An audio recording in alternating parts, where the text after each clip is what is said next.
Kwa masikitiko makubwa kabisa, Malindi Sports Club hatujaridhishwa, hatujafurahishwa na mwenendo wa mwamuzi wetu. Tunaamini kwamba ameshindwa kutafsiri sheria 17 za mpira wa miguu.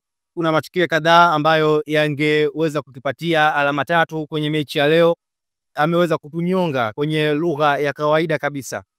Hatuwezi kusema kwamba alikuja kimkakati, hatuwezi kusema aliagizwa, hatuwezi kusema ametumwa, lakini tunasema mwamuzi leo hii wakati ametuharibia mchezo, si kwenye ladha ya mpira ambao Malindi tumetaka kuuleta, ligi ya ushindani. Tulitamani pia kuona kwenye waamuzi na wao wakiongeza uweledi kwenye namna ya kutafsiri sheria 17 za mpira wa miguu. Maelekezo alikuja kwa mipango. Sisi kama Malindi Sports Club tumeridhia kwenye hayo, lakini tunajipanga kwenye mechi ambayo inayokuja ya dabi dhidi ya Mlandege. Viongozi wangu pamoja na wana Malindi wote hatujaridhishwa na maamuzi ya refa, lakini ndio mpira wa miguu. Tumeyachukua hayo na tumesamehe.